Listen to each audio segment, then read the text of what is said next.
윤장현 전 광주시장이 공직선거법 위반, 직권남용, 업무방해 등의 혐의로 어제 이어 오늘도 검찰 조사를 받고 있습니다. 그런데 새로운 정황들이 흘러나오고 있습니다. 먼저 어제 검찰 출석을 했던 윤장현 전 시장의 모습입니다.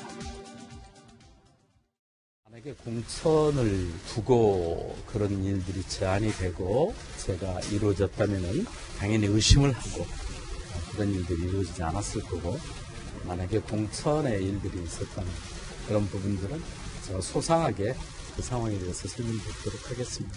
조사를 좀 중단하시고 나온 걸로 얘기를 들었는데요.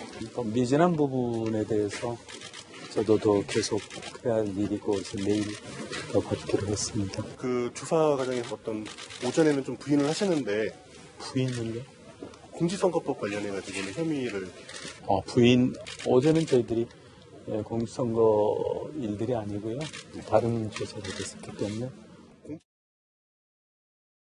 분명히 저 때는 이렇게 얘기를 했습니다. 공천을 두고 이런 일이 있다면 본인도 의심을 했을 것이다. 근데 그런 일이 아니었다라고 얘기를 하고 들어갔었는데, 글쎄요, 조사 도중에 이런 얘기가 보도에 흘러나왔습니다. 그러니까 문자 메시지를 통해서 공천을 떠올리게 하는 증거들이 쏟아져 나왔죠. 네, 권영승 여사를 사칭한 사기범이 윤장현 전 시장에게 보낸 문자 메시지 내용입니다. 공천을 연상시키는 내용이 굉장히 많았는데요. 당대표에게 챙겨달라고 부탁했다. 이용섭 현 광주시장이죠. 주저앉혔다. 큰 산을 넘었다. 이런 얘기를 했었고요. 그리고 나서 돈도 이렇게 넘어간 정황이 드러났습니다. 아직 윤장현 전 시장이 단문자 메시지를 보낸 거에 대해서는 알려지지 않기 때문에 검찰이 현재 공직선거법 관련돼서 수사를 계속해 나가고 있는 상황입니다. 자, 이현정 의원님. 네. 사실 이 사건이 처음에 불거졌을 때 이현정 의원께서 패널로 나오셔서 그랬어요. 들리는 소문에 이 공천 때문에 돈을 빌렸다는 얘기도 많이 들려요라고 초창기에 얘기를 하셨어요. 네. 근데 지금 이 문자 메시지 내용을 보면 공천을 대가로 돈을 줬을 거라고 의심이 될 수밖에 없는 그런 문자 내용이네요. 그러니까 이제 당시에 이제 지금 검찰도 보는 게 당시의 상황을 보면 당시에 사실은 이제 윤장현 시장이 아마 공천 받기 어려울 것이다. 본인도 네. 사실은 거의 포기한 상태였고 민주당 경선에서 뭐 안 될 것이다라는 이야기 있었는데 당시 이용섭 시장도 나온다고 그랬었고, 근데 이제 그 1월 달 들어서면서 갑자기 이제 출판 기념회도 하고 굉장히 좀 활발하게 많이 뛰었다고 그래요. 이제 그러다가 이제 4월 달 들어서 이제 공천을 하지 않겠다라고, 출마하지 않겠다고 발표를 했는데 네. 그 상황이 이 상황하고 같이 겹칩니다. 그렇죠. 그러다 보니까 또 은행에 3억 5천만 원 빌렸잖아요. 네. 근데 총 준 건 4억 5천만 원이에요. 1억에 그래서 1억을 또 다른 사람한테서 빌린 겁니다. 지금 이제 검찰이 보는 게 이 1억을 도대체 무슨 대가로 빌렸냐를 이제 네. 보는 것인데, 사실 생각해 보십시오. 은행에다 3억 5천 같으면 이자가 얼마입니까? 어우. 또 1억을 또 현금을 지인한테 빌린다는 게 얼마입니까? 네. 근데 그거를 지금 문자만 268차례나 한 사람한테 그냥 보낸다? 네. 근데 갔는데 받았는지 직접 찾아가 확인도 안 한다? 이게 좀 상식적으로 납득이 안 되지 않습니까? 그렇죠. 그렇다 보니까 뭔가 윤 시장이 어떤 공천에 대한 갈망이 좀 있었지 않는가? 그런 네. 걸 검찰이 좀 의심을 하는 것 같습니다. 자, 윤장현 전 시장의 검찰 조사가 이제 어제 이어서 오늘까지 이틀째 지금 이어지고 있는데요. 오늘 윤장현 전 시장의 모습을 또 확인해 보시죠. 중간은 아니고 제가 임기가 끝나는 상황에서 제 경제적인 상황이 어려워서 다른 그런 소득이 없이 연금 82만 원만 받고 살아야 될 상황인 것 같아서 새로운 이제 삶을 시작하는 데 있어서 형편을 이야기하고 있습니다. 그 사기를 당한 건 언제쯤 하셨습니까? 이 사건 이야기 될때 사건입니다. 자, 그러니까 출마를 포기하고 나서는 갑자기 줬던 돈을 돌려달라고 요청을 한 걸 보면, 이 공천에 이 희망이 없자 출마를 포기하고 돈을 다시 달라고 한 게 아니냐, 이런 지금 질문에 대한 답인 거잖아요. 검찰은 그렇게 일단 의심을 하고 있는 건데, 일단 윤 시장이 얘기한 게 그겁니다. 지금 자금 사정이 어렵다고 그랬잖아요. 그리고 조금 전에 연금 82만 원 말고는 소득이 없는 상황이라고 그랬는데, 네. 이 3억 5천만 원 은행에서 대출받았고 기존에 부채가 또 5억 원 있었다고 합니다. 그럼 네. 8억이 넘잖아요. 네. 한 5%만 연이율로 계산하면 이자 비용이 어마어마한데요. 한 달에 200만 원씩 이자를 내야 되는 상황인 거예요. 네. 그러다 보니까 이 정말로 어려운 사정인 건 맞고, 애초에 또 빌려달라고 요구를 했었으니까 네. 본인 주장은 아니, 내가 지금 너무 어려워서 이때쯤은 돌려주셔서 좋겠습니다라고 얘기를 했다라고 윤 시장은 지금 말씀을 하고 있는 겁니다. 자, 이런 의심들, 이런 정황들이 계속 언론에 보도되자 윤장현 전 시장 측에서도요, 이 4억 5천만 원은 공천의 대가성은 아니다라고 강하게 반발하고 있습니다.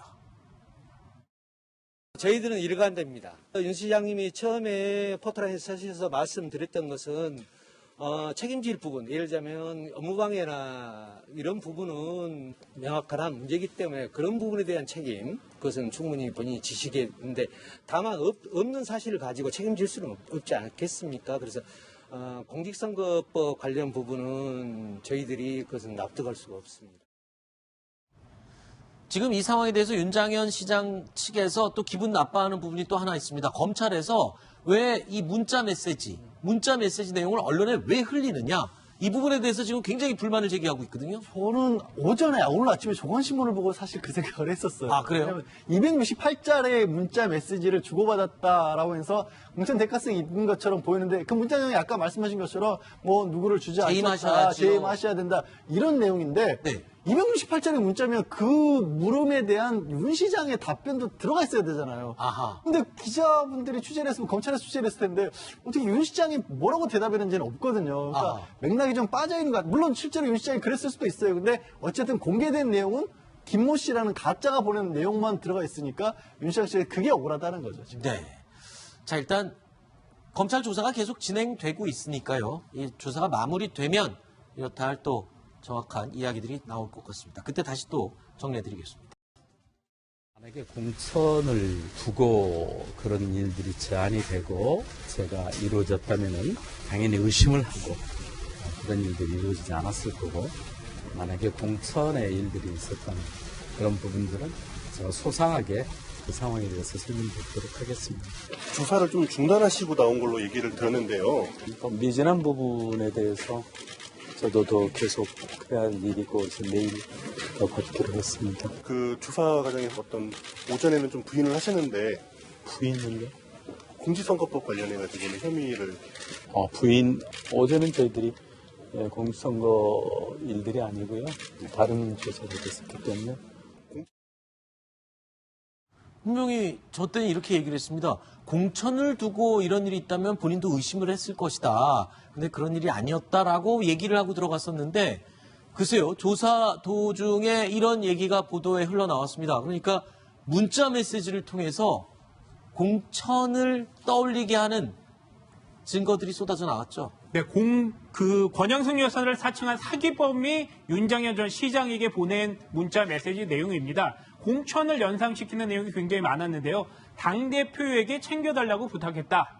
이용섭 현 광주시장이죠. 주저앉혔다. 큰 산을 넘었다. 이런 얘기를 했었고요. 그리고 나서 돈도 이렇게 넘어간 정황이 드러났습니다. 아직 윤장현 전 시장이 단문자 메시지를 보낸 거에 대해서는 알려지지 않기 때문에 검찰이 현재 공직선거법 관련돼서 수사를 계속해 나가고 있는 상황입니다. 자, 이현정 의원님. 네. 사실 이 사건이 처음에 불거졌을 때 이현정 의원께서 패널로 나오셔서 그랬어요. 들리는 소문에 이 공천 때문에 돈을 빌렸다는 얘기도 많이 들려요라고 초창기에 얘기를 하셨어요. 근데 지금 이 문자 메시지 내용을 보면 공천을 대가로 돈을 줬을 거라고 의심이 될 수밖에 없는 그런 문자 내용이네요. 그러니까 이제 당시에 이제 지금 검찰도 보는 게 당시의 상황을 보면 당시에 사실은 이제 윤장현 시장이 아마 공천받기 어려울 것이다. 본인도 네. 사실은 거의 포기한 상태였고 민주당 경선에서 뭐 안 될 것이다라는 이야기 있었는데 당시 이용섭 시장도 나온다고 그랬었고 근데 이제 그 1월달 들어서면서 갑자기 이제 출판 기념회도 하고 굉장히 좀 활발하게 많이 뛰었다 그래요. 이제 그러다가 이제 4월달 들어서 이제 공천을 하지 않겠다라고 출마하지 않겠다고 발표를 했는데 네. 그 상황이 이 상황하고 같이 겹칩니다. 그렇죠. 그러다 보니까 또 은행에 3억 5천만 원 빌렸잖아요. 네. 근데 총 준 건 4억 5천만 원이에요. 1억에 그래서 행방. 1억을 또 다른 사람한테서 빌린 겁니다. 지금 이제 검찰이 보는 게 이 1억을 도대체 무슨 대가로 빌렸냐를 이제 네. 보는 것인데 사실 생각해 보십시오. 은행에다 3억 5천 같으면 이자가 얼마입니까? 어우. 또 1억을 또 현금을 지인한테 빌린다는 게 얼마입니까? 네. 근데 그거를 지금 문자만 268차례나 한 사람한테 그냥 보낸다? 네. 근데 갔는데 받았는지 직접 찾아가 확인도 안 한다? 이게 좀 상식적으로 납득이 안 되지 않습니까? 그렇죠. 그렇다 보니까 뭔가 윤 시장이 어떤 공천에 대한 갈망이 좀 있었지 않는가 그런 네. 걸 검찰이 좀 의심을 하는 것 같습니다. 자, 윤장현 전 시장의 검찰 조사가 이제 어제 이어서 오늘까지 이틀째 지금 이어지고 있는데요. 오늘 윤장현 전 시장의 모습을 또 확인해 보시죠. 중간은 아니고 제가 임기가 끝나는 상황에서 제 경제적인 상황이 어려워서 다른 그런 소득이 없이 연금 82만 원만 받고 살아야 될 상황이 돼서 새로운 이제 삶을 시작하는 데 있어서 형편을 이야기하고 있습니다. 그 사기를 당한 건 언제쯤 하셨습니까? 이 사건 이야기 발표사 자, 그러니까 출마를 포기하고 나서는 갑자기 줬던 돈을 돌려달라고 요청을 한 걸 보면 이 공천에 이 희망이 없자 출마를 포기하고 돈을 다시 달라고 한 게 아니냐 이런 지금 질문에 대한 답인 거잖아요. 검찰은 그렇게 일단 의심을 하고 있는 건데 일단 윤 시장이 얘기한 게 그겁니다. 지금 자금 사정이 어렵다고 그랬잖아요. 그리고 조금 전에 연금 82만 원 말고는 소득이 없는 상황이라고 그랬는데 네. 이게 3억 5천만 원 은행에서 대출받았고 기존에 부채가 또 5억 원 있었다고 합니다. 그럼 네. 8억이 넘잖아요. 네. 한 5%만 연이율로 계산하면 이자 비용이 어마어마한데요. 한 달에 200만 원씩 이자를 내야 되는 상황인 거예요. 네. 그러다 보니까 이게 정말로 어려운 사정인 건 맞고 애초에 또 빌려달라고 요구를 했었으니까 네. 본인 주장은 내가 지금 너무 어려워서 이때쯤면 돌려주셔서 좋겠습니다라고 얘기를 했다라고 윤 시장은 지금 말씀을 하고 있는 겁니다. 자, 이런 의심들, 이런 정황들이 계속 언론에 보도되자 윤장현 전 시장 측에서도요, 이 4억 5천만 원은 공천의 대가성은 아니다라고 강하게 반발하고 있습니다. 저희들은 일관됩니다. 윤 시장님이 처음에 포털에서 사실에서 말씀드렸던 것은 책임질 부분, 예를 들자면 업무방해나 이런 부분은 명확한 문제이기 때문에 그런 부분에 대한 책임, 그것은 충분히 본인이 지시겠는데 다만 없는 사실을 가지고 책임질 수는 없지 않겠습니까? 그래서 공직선거법 관련 부분은 저희들이 그것은 납득할 수가 없습니다. 지금 이 상황에 대해서 윤장현 시장 측에서 또 기분 나빠하는 부분이 또 하나 있습니다. 검찰에서 왜 이 문자 메시지 내용을 언론에 왜 흘리느냐? 이 부분에 대해서 지금 굉장히 불만을 제기하고 있거든요. 저는 오늘 아침에 조선신문을 보고 사실 그 생각을 했었어요. 아, 그래요? 268자리의 문자 메시지를 주고받았다라고 해서 공천 대가성이 있는 것처럼 보이는데 그 문자 내용이 아까 말씀하신 것처럼 뭐 누구를 주지 않겠다, 재임하셔야 된다 이런 내용인데 네. 268자리 문자면 그 물음에 대한 윤 시장의 답변도 들어가 있어야 되잖아요. 아하. 근데 기자분들이 취재를 했으면 검찰에서 취재를 했을 텐데 어떻게 윤 시장이 뭐라고 대답했는지는 없거든요. 그러니까 아하. 맥락이 좀 빠져있는 것 같아요. 물론 실제로 윤 시장이 그랬을 수도 있어요. 근데 어쨌든 공개된 내용은 김모 씨라는 가짜가 보낸 내용만 들어가 있으니까 윤 시장 씨가 그게 억울하다는 거죠. 지금. 네. 자, 일단 검찰 조사가 계속 진행되고 있으니까요. 이 조사가 마무리되면 이렇다 할 또 정확한 이야기들이 나올 것 같습니다. 그때 다시 또 정리해드리겠습니다.